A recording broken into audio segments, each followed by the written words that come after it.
for. I think we're just at the beginning. So Coursera's and Udacity's, or even YouTube, we just see we don't know what it looks like yet. I think the best thing we can do as a platform is enable all of you to be successful at creating the content and at finding that content that you're looking for.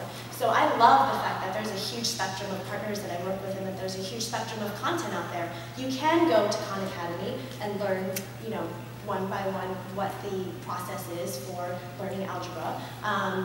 And you can go scattershot and find something really cool. Like we have Derek from Veritasium here. Vsauce is in the room next door, and he does, he curates a lot of this content that he finds is really cool.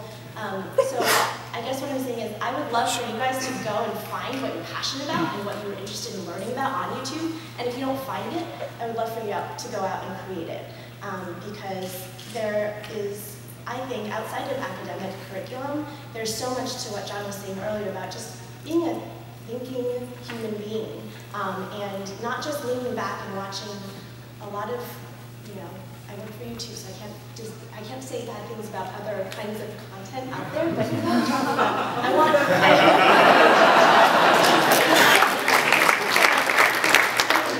I think there's going to be a tweet on my name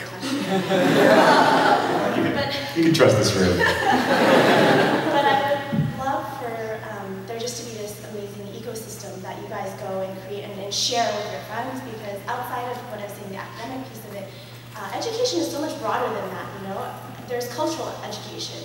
I would love for students around the world to be sharing information and sharing, getting a better understanding of, well, this is how I understand language from my country, or this is how I understand art from my perspective, given the experiences that I've been through, but how do you understand it? I think there's a lot to be said for being able to share through a global platform and being able to access that information. So, off my soapbox. If I can just jump in on that real quickly. Hank and I have been making videos for almost 6 years, and so we've been around YouTube a long time, and the way we feel about educational video and the community of people creating educational video today is very much the way we felt about the broader YouTube community in 2007. It feels very collaborative, it feels very focused, excited, people who really want to disrupt systems and change the world and make it a cooler and more interesting place to live. And I think that's what's so exciting for us about Crash Course and SciShow, is that we finally have like an excuse to hang out with these people we admire so much. And that's the #1 reason I would encourage you to make these videos, is that it's good for you. I mean, I'm learning so much about history and biology, but it also we're building something in this little subset of the YouTube community that I think is really on the edge of becoming great. So I could go on for 2 hours with these guys, but we can take one more question. All the way back. Inspired by practice, I've sort of been working on certain discursive and historical music show, and I'm a musicology student here in Los Angeles. I watch YouTube. I've probably watched YouTube every day for a few years now. I don't know who that even existed.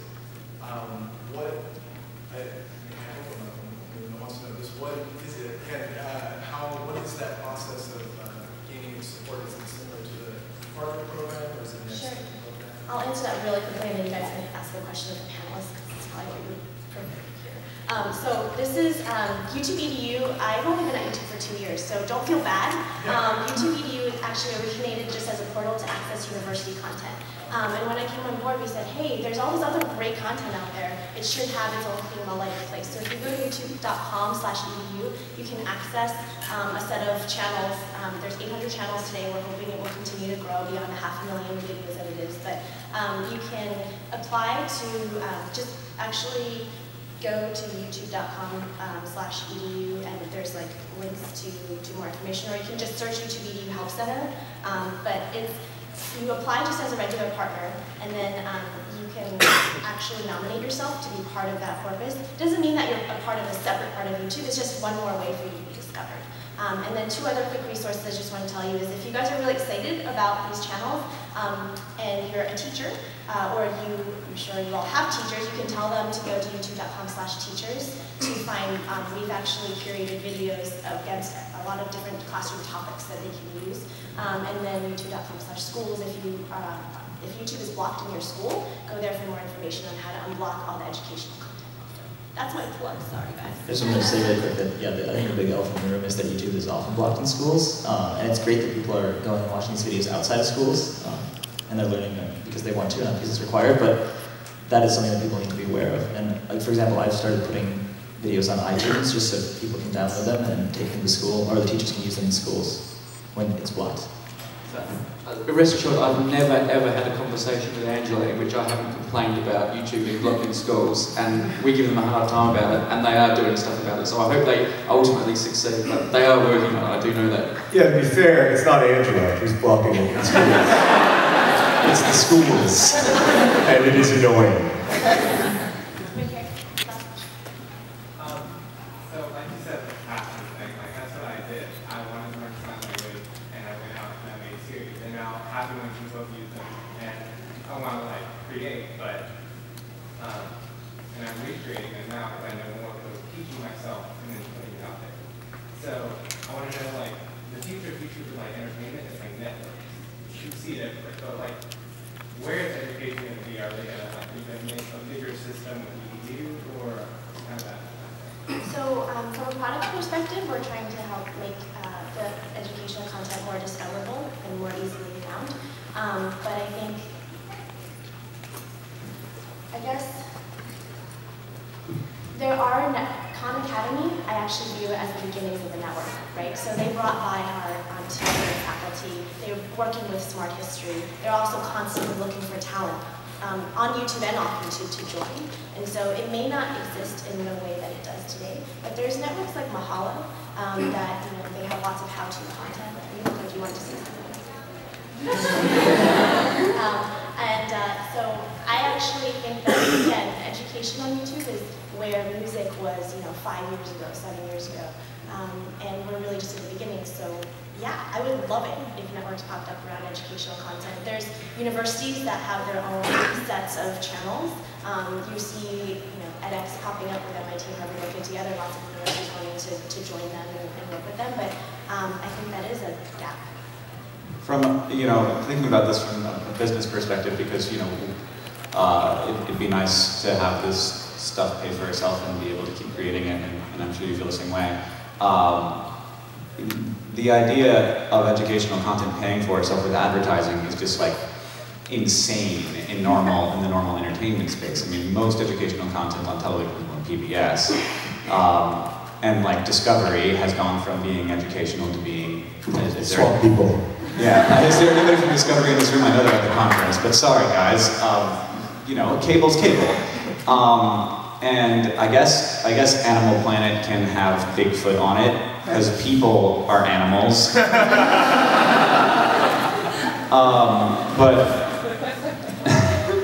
anyhow, but yeah, I mean, we think about that all the time. We think about what the platform is going to be, and of course YouTube is I feel like that's where the videos have to be, but YouTube videos can get plugged in anywhere. And so, like, the way that Code Academy, for example, is integrating, exercises and like, text-based lectures. It'd be great if there was a system where you could integrate a sign language video and like some way for there to be an actual exercise that people could do.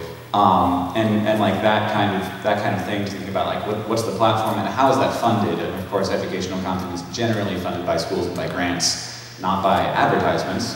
And I'm amazed that any of us can do stuff funded by advertising. And that's just a testament to like how like this desire for a new kind of learning and like how exciting information can be, and how exciting this kind of wonder that I really admire up here can be.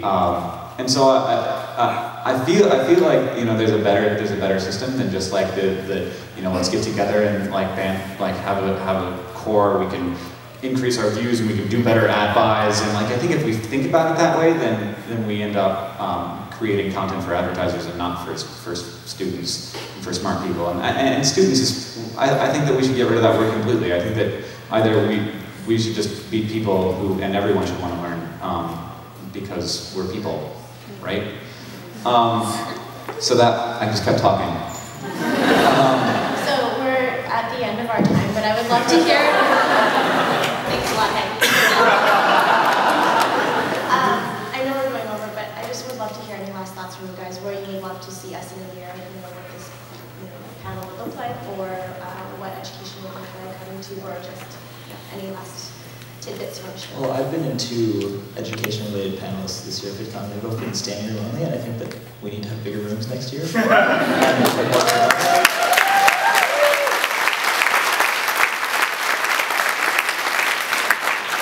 other thing that I like to try to think about is the distinction between teaching and learning. Like my focus is, like, I don't want to be teaching people. I want people to be learning, and those are two very different things. And I think often the goals that people have when they're talking about these things, like they want to teach, or we want to, it's all about, it's thinking about things from the wrong side, and it really should be from the perspective of who are the people that, and I guess as people on YouTube, we think about our audience, and that's important. But I think in schools sometimes you forget, or in these online courses, like we want to teach 22,000 people. Like I think Coursera is really excited about, or Udacity, one of those, they're really excited about being able to teach all these people. And I'm much more excited about all those people learning. Someone from down there sitting up here so that Henry can be out with his new wife.